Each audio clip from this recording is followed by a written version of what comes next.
कहते हैं कि बिना कड़ी मेहनत के सफलता नहीं मिलती है, और अगर किस्मत भी आपका साथ दे तो आप जो चाहें वो पा सकते हैं।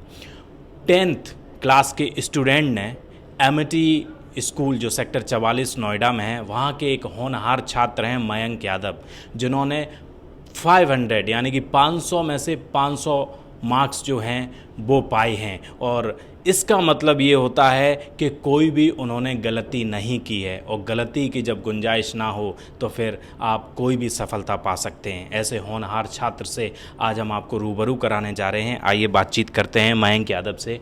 मयंक, पहले तो न्यूज़ पॉइंट में आपका बहुत बहुत स्वागत है। Thank you. क्या कहना चाहेंगे, 500 में से 500 मार्क्स, कितने घंटे मेहनत की थी, किस तरीके से ये सफलता मिली है? हम बहुत ही संघर्ष करना पड़ा। कई घंटे में पढ़ाई करता था हर दिन। जैसे हमारा स्कूल शुरू होता था तो वो 8 से 2 बजे तक तो स्कूल हो जाता था। फिर 2 घंटे का ब्रेक लेके मैं 1-2 घंटे अपना होमवर्क करता था। फिर 1-2 घंटे में अलग से पढ़ाई करने की कोशिश करता था कि जो पढ़ाया गया है वो सब मैं कर लूँ अगले दिन के लिए। और एग्ज़ाम से पहले तो मैं एक दिन में 4-6 घंटे आराम से पढ़ने की कोशिश करता था। कोशिश मेरी यही थी कि मैं कभी भी स्ट्रेस ना लूँ, और अच्छे से जितना मैं कर पा रहा हूँ आराम से उतना मैं करता रहूँ। और स्ट्रेस की आपने बात की, अभी क्या एज है आपकी? 15। 15। बच्चे पढ़ाई करते हैं, घर का माहौल भी एक होता है, माँ बाप सपोर्ट करते हैं। तो अगर उस सपोर्ट की बात करें तो स्कूल से कितना सपोर्ट मिला, फिर घर पर कितना सपोर्ट मिला? सपोर्ट तो मेरे को थैंकफुली स्कूल और घर दोनों में पूरा मिला। मेरे पेरेंट्स दोनों डॉक्टर हैं, तो फिर कोविड पैंडेमिक में तो वो तो काफ़ी टाइम के लिए जाते थे, तो फिर मेरे ग्रैंड पेरेंट्स और मेरे अंकल आंट्स ने मेरे को बहुत सपोर्ट किया। और पेरेंट्स का लव एंड सपोर्ट तो होता ही है। और स्कूल के अंदर भी मेरे को कभी ऐसे अलोन फील नहीं हुआ। अगर मेरे को कभी भी डाउट आता था या कभी भी मेरे को लगता था कि मेरे को हेल्प की ज़रूरत है पढ़ाई में, तो फिर टीचर्स हमेशा हमारे साथ होती थी, और उन्हीं की वजह से ये सब पॉसिबल हो पाया है। एमिटी स्कूल की बात कर रहे हैं, नोएडा का रेप्यूटेड स्कूल है, पूरे देश में इसको जाना जाता है। तो टीचर्स की तरफ से क्या टिप्स दिए जाते थे? टीचर्स की तरफ से भी यही टिप्स दिए जाती थी कि ठंडे दिमाग से करो। जो मतलब रीडिंग टाइम होता है उसके अंदर पहले आप प्लान कर लो, आपको कैसे कैसे करना है, देख लो कि कौन से सवाल आप आसानी से जल्दी कर पाओगे और किस में आपको लगता है कि थोड़ा ज़्यादा समय लग जाएगा। और टीचर्स भी यही कहते थे कि थोड़ा अच्छे से पढ़ाई करो, सैम्पल पेपर वगैरह सॉल्व करने से आपको अपना कितना टाइम में आप कर पाते हो उससे आपको अच्छा एक आइडिया लग जाता है। तो उसी की वजह से मैं ये सब कर पाया हूँ।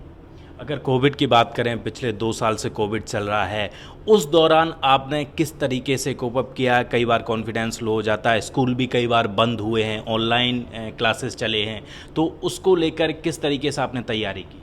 तैयारी मेरी यही थी कि मतलब मैं हमेशा अपने टीचर्स, अपने फ्रेंड्स, अपनी फैमिली के अंदर से ही मेरे को मोटिवेशन मिल पाया। और जब भी मेरे को ऐसा लगता था कि कुछ लर्निंग लॉस हो रहा है या फिर पढ़ाई का मन नहीं कर रहा है, तो फिर मैं बस उनको याद करता था, और उसी की वजह से मेरे को मोटिवेशन मिल पाया और फिर मैं पढ़ाई कर पाया। अगर पेंडेमिक की बात करें तो कई बार आप घर पे रहे होंगे, स्कूल नहीं आते हैं, तो बच्चे क्या होता है, कॉम्पिटिटिव माहौल जो है वो कहीं ना कहीं मिस होने लगता है। तो क्या वो चीज़ कभी दिमाग में आई? हाँ, वो चीज़ मेरे दिमाग में आती थी। स्कूल के अंदर तो आप आराम से बिना किसी डिस्ट्रैक्शन से फोकस करके पढ़ सकते हो, बाकी बच्चों के साथ पढ़ सकते हो। पर घर में कई बार बहुत डिस्ट्रैक्शन आ जाती है, कभी कभार इंटरनेट नहीं चलता, तो फिर उसके लिए ज़्यादा ध्यान बरतना पड़ता था कि कहीं भी मेरा फोकस इधर उधर ना हो और मैं क्लास में पूरी तरह से ध्यान दूँ। अगर मम्मी पापा की बात करें, आपने बताया डॉक्टर हैं, तो बिल्कुल पेंडेमिक में सल्यूट सभी डॉक्टर्स को। तो कहीं ना कहीं टाइम का अगर देखा जाए तो शायद नहीं मिल पाता होगा, तो वो किस तरीके से सपोर्ट मिला? वो मेरे को हमेशा, जब मैं उठता था तब तो वो कभी कभार जा चुके होते थे, तो वो हमेशा मेरे को मैसेज कर दिया करते थे, फ़ोन कर दिया करते थे कि बेटा आराम से पढ़ते रहो, कभी भी ज़्यादा स्ट्रेस मत लेना। और मेरी बहन और जो मेरे ग्रैंड पेरेंट्स थे वो हमेशा मेरे साथ रहते थे, तो मेरे को कभी भी ऐसा नहीं लगता था कि मैं अकेला हूँ या फिर कोई कमी है। अच्छा, अब ये बताइए, 10th या 12th की बात करें तो बच्चे पूरी साल तैयारी करते हैं, लास्ट टाइम पे आके क्या फील होता था, वो थोड़ा सा दौर बताइए, कितने घंटे आप पढ़ाई करते थे? जो साल में तो मैं हर दिन 1-2 घंटे पढ़ता था, पर लास्ट टाइम में इस बार तो एग्ज़ाम के बीच में भी काफ़ी टाइम हमको मिला था, 4-4 दिन, 5-5 दिन। तो फिर तब मैं आराम से स्प्रेड आउट कर चुका था, क्योंकि पूरे साल आप पढ़ चुके हो, तो लास्ट के अंदर ज़्यादा क्रैम करने से कुछ होता नहीं है। तो फिर मैं तब 4-5 घंटे एक दिन में ही पढ़ता था, बाकी मतलब रिलैक्स करो, थोड़ा ज़्यादा सो जाओ, नींद वगैरह पूरी होनी चाहिए एग्ज़ाम से जाने से पहले, और पूरा जो आपने करा है उसकी एक बार अच्छे से रिविज़न कर लो और 2-3 सैम्पल पेपर्स। तो लास्ट में तो मैंने ऐसे ही किया था। अच्छा, ये कई बार लोग ये बताते हैं, कहते हैं लोग कि जिस दिन आपका एग्ज़ाम हो उसके जस्ट एक दिन पहले या रात को तो लोग थोड़ा सा किताबों से दूर रहने की कोशिश करते हैं कि ऐसा ना हो कि कहीं सारा मिक्स हो जाए, तो वो किस तरीके से हैंडल किया? हाँ, मैं भी किताबों से दूर ही रहा था।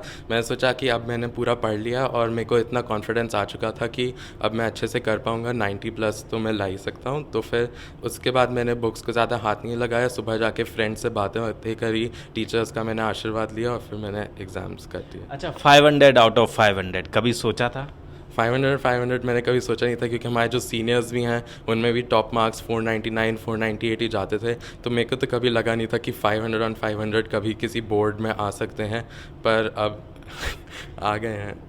क्या लगता है, मतलब गलती जो होती है वो कहीं आपने कोई गलती नहीं की, तो और जो अब बच्चे 10th पास करेंगे या 12th पास करेंगे उनको आप क्या कहना चाहेंगे कि ताकि 500 आउट ऑफ 500 बहुत ही कम देखने को मिलता है लेकिन कहीं ना कहीं स्कोर कर सकें? 500 और 500 के लिए तो मैं यही कहूँगा कि अच्छे से आप अपनी पूरी रिवीजन करें और हर आंसर के अंदर कीवर्ड्स की पॉइंट्स को हाईलाइट करें और सोचें कि इस आंसर के अंदर ये पूछने की कोशिश की जा रही है, तो आप वही पॉइंट्स टू द पॉइंट अच्छे से करें। पेपर प्रेजेंटेशन नीट रखने की कोशिश करें। और क्रेडिट किसको देना चाहेंगे?